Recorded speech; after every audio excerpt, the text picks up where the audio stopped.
He finds her huddled on his porch swing as the sky splits open, rain hammering the tin roof like 1,000 tiny fists. She's small, drenched, and clutching a worn duffel bag as if it holds the last dregs of hope in the world. He, Elias Vance, a man more accustomed to the silent company of his cows and the mournful sigh of the wind through his struggling orchards, just stands there in the doorway, a dish towel still in his hand, utterly bewildered. Before we dive in, let us know where you're watching from in the comments. And if you believe love should feel like freedom, hit that like button and subscribe. He had no idea who she really was, or that the storm she'd brought to his doorstep was nothing compared to the one brewing inside her, or the one she was about to calm in him. All he knew was that she looked like a sparrow fallen from its nest, and he, despite a lifetime of caution, couldn't quite bring himself to leave her to the mercy of the tempest. "You all right, miss?" he finally managed, his voice raspy from disuse. She jumped, eyes wide and startlingly blue in the dim porch light. "Oh, I'm so sorry. My car. It just died. Down the road. In the rain." He nodded, understanding the universal language of a dead engine and a sudden downpour. "Happens," he said, stepping aside. "Come on in. No sense in catching your death out here." She hesitated, a flicker of something unreadable in her eyes. Fear, maybe, or just sheer exhaustion. Then, with a grateful sigh that seemed to carry the weight of miles, she slipped past him into the warm, dry kitchen. And just like that, a stranger with damp hair and secrets clinging to her like the scent of rain became the safest, most bewildering thing to happen to Elias Vance in a very long time. Elias Vance's world was measured in acres and seasons, in the rhythmic pull of the milking machine, and the ache in his lower back after a day in the fields. His farmhouse, inherited through 3 generations of Vances who had poured their sweat and dreams into its soil, was sturdy but worn, much like himself. Morning started before dawn, with the crow of his rooster, old General Beauregard, and the nuzzle of his aging border collie, Bess, against his hand. The quiet was a constant companion, broken only by the lowing of cattle, the whisper of wind through the corn stalks, or the occasional creak of the old house settling around him. It was a solitude he'd grown accustomed to, a silence that had deepened after Martha passed, leaving an echo in every room that even years hadn't fully muted. He handled the quiet by filling it with work, endless work that kept the farm limping along but never quite thriving. His kitchen table was often littered with overdue bills and letters from the bank, their crisp envelopes a stark contrast to the worn, familiar wood beneath. He'd stare at them, a knot tightening in his chest, the threat of losing it all a shadow that stretched longer with each passing year. He'd heard a snippet on the radio just that morning, something about staffing shortages at the county hospital, nurses overworked and underpaid. It had barely registered, just another piece of the world's static, until now, with this woman dripping onto his linoleum. The farm, with its familiar scent of hay, damp earth, and brewing coffee, felt different with her in it. Smaller, somehow, yet also more alive. He was beginning to feel the edges of his carefully constructed solitude fray, a pinprick of something unfamiliar, perhaps even a sliver of hope, and that, more than any storm, unnerved him. The woman, who introduced herself as Clara, had explained her car troubles with a plausible vagueness that Elias didn't press. She said she was a nurse, looking for a short-term rental in a quiet area, a respite from city noise and hospital stress. His farm, apparently, was the first sign of civilization she'd reached after her vehicle gave up the ghost. He'd offered her the spare room, a place mostly used for storing broken tools and Martha's old quilting supplies. It wasn't much, but it was dry and warm. The next morning, after a breakfast of his notoriously bad scrambled eggs, a fact Clara politely ignored, she'd insisted on helping. "It's the least I can do, Mr. Vance," she'd said, her smile tentative but genuine. He grumbled something about not needing charity, but he was already behind on mending a section of fence near the creek, and an extra pair of hands, even inexperienced ones, wouldn't go amiss. It was while they were restringing wire, Bess supervising from a patch of sun-warmed grass, that the first crack appeared in his perception of her. He'd been struggling with a particularly stubborn post, his shoulder twinging in protest. Clara, after watching him for a moment, stepped forward. "May I?" she asked, and before he could object, she'd assessed the angle, shifted her weight, and with a surprising leverage that belied her slender frame, helped him guide the post into a more secure position. He'd stared, momentarily speechless.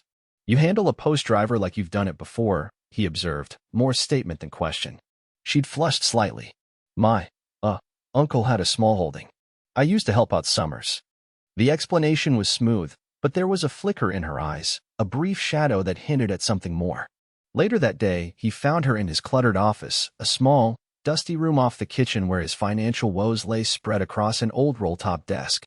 He'd meant to tidy it, to hide the worst of the red-inked statements, but he hadn't gotten around to it. She wasn't prying, just standing near the doorway, her gaze fixed on a wilting potted plant on the windowsill, a sad, forgotten thing. "It needs more light," she said softly, "and probably a different kind of soil." He just grunted in response, uncomfortable with her proximity to his failures. But then she turned, and her eyes weren't judgmental, only observant. "Your apple orchard, the old one past the north pasture," she began, her voice hesitant. "Those trees look like they might be heritage varieties. Some of them are quite rare, you know." He was taken aback. He'd largely ignored that patch of gnarled, unproductive trees, considering them more trouble than they were worth. "They're just old cider apples," he said dismissively. "Haven't given a decent crop in years. Maybe not for eating fresh," she mused, almost to herself. "But certain old strains are prized for other things." The way she said other things held a peculiar resonance, a hint of knowledge that didn't quite fit the profile of a city nurse seeking quiet. He felt a prickle of curiosity, a reluctant stirring of interest. He'd initially thought she'd be gone by the next day, her car retrieved or a ride arranged. But the local mechanic was swamped, and Clara seemed in no particular hurry, offering her help with a quiet persistence that was hard to refuse. He found himself agreeing, telling himself it was just for a few days, a temporary arrangement. An awkward dinner of stew, his surprisingly edible and slightly too enthusiastic questions from her about crop rotation marked the first real test of this uneasy truce. He found himself talking more than he had in years, the words rusty but slowly finding their flow, and she listened, truly listened, not just waiting for her turn to speak. Days bled into a week, then two. Clara, it turned out, was a surprisingly capable farmhand. She had a gentle way with the animals, coaxing his most skittish heifer into the milking parlor with soft words and a patient hand. She mucked out stalls without complaint, her initial awkwardness giving way to a steady competence. She even tackled his overgrown vegetable garden, her small, determined frame a common sight amongst the rows of tomatoes and beans, coaxing life back into plants he'd nearly given up on. They fell into a rhythm. Mornings were for chores, afternoons sometimes for bigger projects, repairing the sagging porch steps, clearing brush from the edge of the woods. Evenings brought shared meals, the kitchen filled with the aroma of Clara's surprisingly adept cooking. She had a knack for making simple ingredients taste extraordinary, a skill he deeply appreciated after years of his own utilitarian fare. His scrambled eggs, however, remained a running joke, a source of gentle teasing that made his chest feel strangely light. During one such evening, while they were shelling peas on the porch, the setting sun painting the sky in hues of orange and purple, she asked him about the old orchard again. "Those apples, Elias," she said, using his first name with a natural ease that had developed between them. "Have you ever had them properly identified?" He shrugged. "Just local stuff, I reckon. Grandpappy used to make a wicked hard cider from 'em, but the market for that sort of thing dried up years ago. Or so I thought." "Perhaps the market just changed," she suggested softly, her gaze distant, as if seeing something he couldn't. He noticed small things about her. Her hands, though increasingly calloused from farm work, still bore the faint, smooth softness of someone unaccustomed to manual labor. The way she sometimes paused, listening to the news on his crackly radio, a fleeting tension in her shoulders when reports from the city came on. She'd once picked up a discarded financial section of an old newspaper he used for kindling, her eyes scanning the stock reports with an intensity that seemed out of place. When she noticed him watching, she'd quickly folded it, a faint blush rising on her cheeks, and changed the subject. His farm, under her subtle influence, began to feel less like a burden and more like a place of quiet potential. She'd reorganized his chaotic tool shed, labeling shelves and hanging implements with an almost surgical precision. She'd even managed to get his ancient accounting ledger into some semblance of order, her neat handwriting a stark contrast to his hurried scrawls. He found himself looking forward to her presence, to the easy companionship that had settled between them. The silence in the house was different now, no longer tinged with loneliness but with a comfortable, shared quiet. But the bank notices kept coming, each one a cold reminder of the precariousness of his existence. He tried to hide them, but Clara, with her observant eyes, missed little. One afternoon, he overheard her on the phone, her voice low and urgent. He couldn't make out the words, only the strained tone, and then a quick, quiet goodbye. When she emerged from the spare room, her face was pale. The unspoken truth of her temporary stay hung heavy in the air. The idea, when she finally voiced it, was so unexpected it left him speechless. They were in the old orchard, the late afternoon sun dappling through the leaves of the gnarled apple trees. Clara was holding a small, misshapen apple, turning it over in her hands. "Elias," she began, her voice a mixture of excitement and trepidation, I think these apples could save the farm." He stared at her. "Save the farm?" "Clara, they're bitter as gall. Good for nothing but scaring away deer."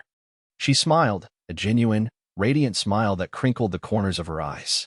"Not for eating, no, but for cider. Not your grandpappy's wicked hard cider, but artisanal, small-batch cider. There's a huge market for it now, especially for heritage varieties like these. Some of these trees. I've been doing some research online at the library in town. I think you have a Kingston Black here, maybe a Foxwhelp. They're incredibly sought after by craft cider makers."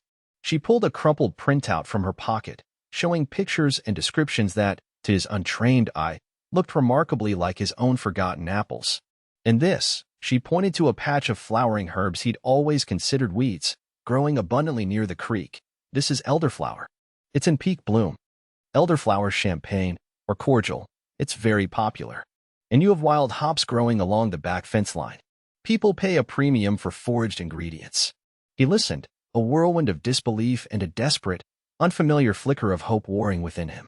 It sounded fantastical, like something out of a magazine article, not the gritty reality of his life. "Clara, I'm a dairy farmer, not some fancy drink maker. I wouldn't know where to start. But I would," she said quietly, her gaze steady and unwavering. "My family, they're in artisanal food production. Gourmet preserves, specialty cordials. I grew up around it. I know suppliers, I know the market, I know the process. I ran away from it, mostly. But I learned a lot, whether I wanted to or not." This was the most she'd ever revealed about her past. He saw a new layer to her, a competence and knowledge that went far beyond nursing. The bank had given him a final notice a few days prior. 30 days to bring his account current, or foreclosure proceedings would begin. The news had hit him like a physical blow, leaving him numb and resigned. Now, Clara was offering not just a lifeline, but a completely different boat. He felt a surge of hope so strong it almost frightened him, followed immediately by the crushing weight of his ingrained pessimism. What if she was wrong? What if it was just another dead end? Later that evening, a sleek, dark car had driven slowly past the farm, its unfamiliar presence a jarring note in their quiet world. Clara had seen it too, her face tightening, a shadow passing over her eyes before she quickly looked away, her cheerfulness forced. The idyllic bubble they had inhabited felt suddenly fragile. He looked at her, at the earnest hope in her eyes, and then at the orchard, the setting sun turning the old trees to gold. The thought of losing it all, of this newfound quiet companionship vanishing, was unbearable. The truth, when it finally spilled out, came during a late-night conversation fueled by lukewarm coffee and desperation. The bank's deadline loomed, a suffocating pressure. Clara, her voice barely a whisper, confessed everything. Her full name was Clarissa Beaumont. Her family owned Beaumont Naturals, a ridiculously successful, high-end organic food and beverage company. She wasn't just a nurse. She completed her nursing degree as an act of rebellion, a way to find something real and her own, away from the corporate gilded cage her parents had built. She'd been working at a city hospital, yes, but the pressure to return to the family business, to marry the suitable heir of another food conglomerate her parents had picked out, had become unbearable.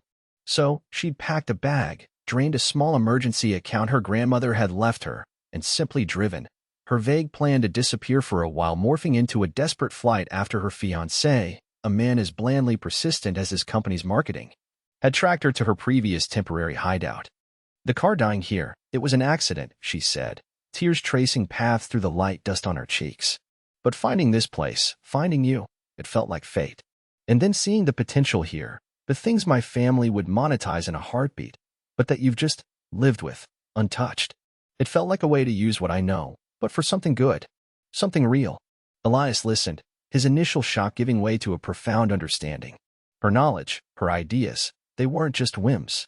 They were backed by a lifetime steeped in the very industry she proposed they enter.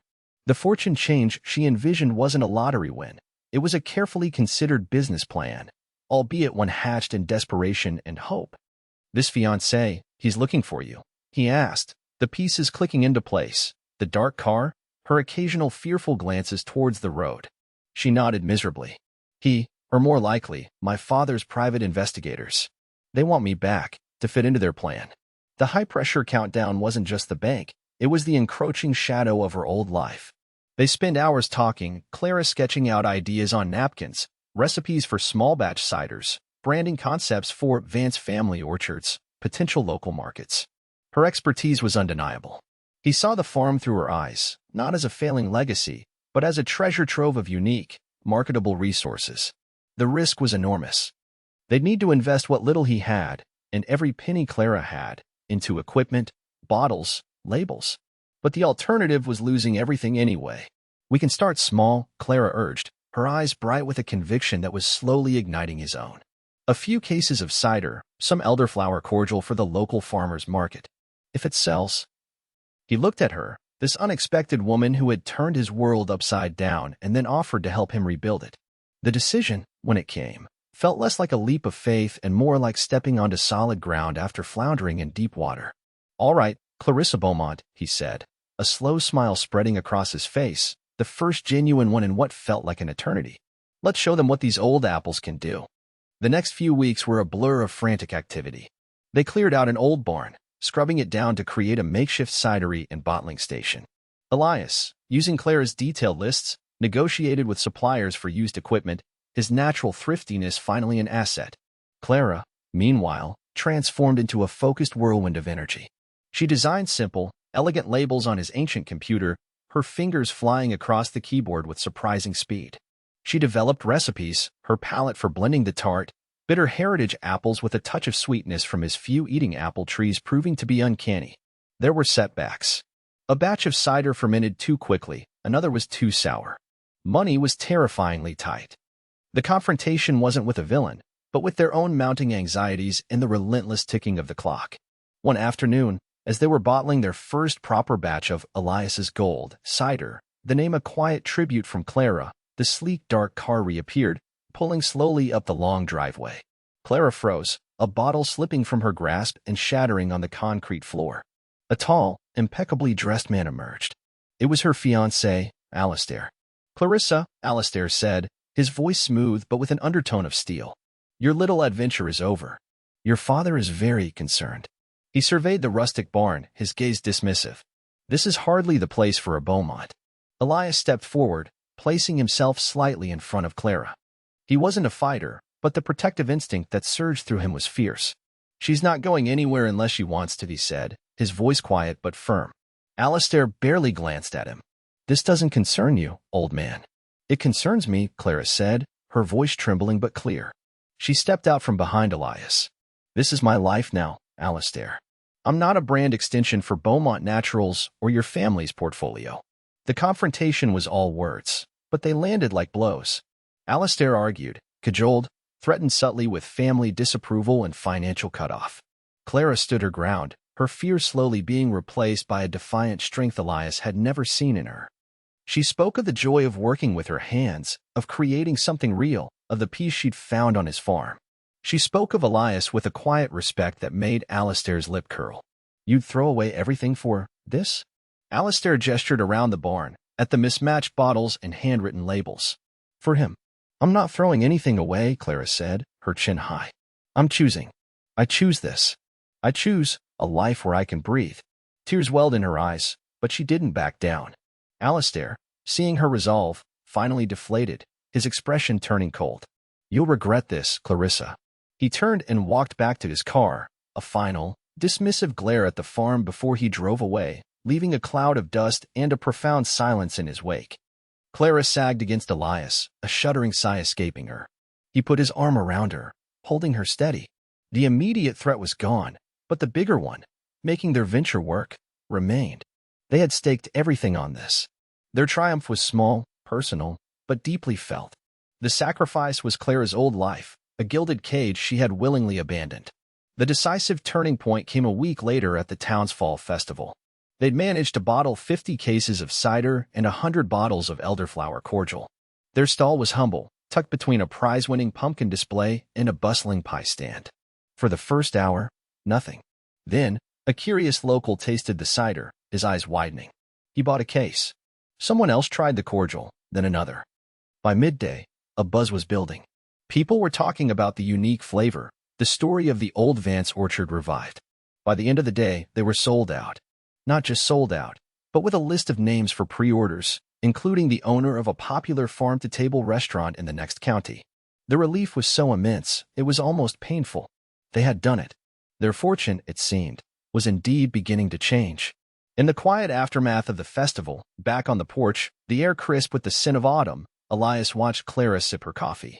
She'd made it this morning, and it was, he had to admit, significantly better than his. The farm felt different, imbued with a fragile, hopeful energy. The bank manager, presented with their festival earnings and a surprisingly professional business plan Clara had drafted, had agreed to an extension, his skepticism replaced by a grudging respect. "It's a start," Elias said, breaking the comfortable silence. Clara smiled, her eyes reflecting the soft glow of the porch light. A good start. The farm wasn't just surviving, it was beginning to hum with a new purpose. The old apple trees, once symbols of neglect, now stood as proud sentinels of their budding enterprise. The wild herbs along the creek were no longer weeds, but valuable resources. Their healing was intertwined, his from grief and financial despair, hers from a life that had tried to suffocate her spirit. The crooked porch still creaked, Bess still snored softly at their feet, and the coffee, thankfully, was now consistently good. But everything felt new, charged with a quiet joy. He reached out, his calloused hand covering hers where it rested on the arm of the swing. She turned her hand, her fingers lacing with his. No words were needed. In the shared silence, in the warmth of her touch, Elias Vance knew he had found a fortune far greater than any amount of money. He had found connection, purpose, and a love as unexpected and precious as a rare apple in a forgotten orchard. And that, he knew, was a harvest that would last a lifetime. The farm is quiet now, but it's a different kind of quiet. It's the peaceful hum of shared work, the comfortable silence of two people who have found their way, not just to success, but to each other. Elias still marvels at how a stormy night brought not a disaster, but a miracle in the form of a runaway nurse who saw the gold in his tired land and the strength in his weary heart. Thanks for watching. If you believe in second chances and real love, give this story a like and subscribe for more.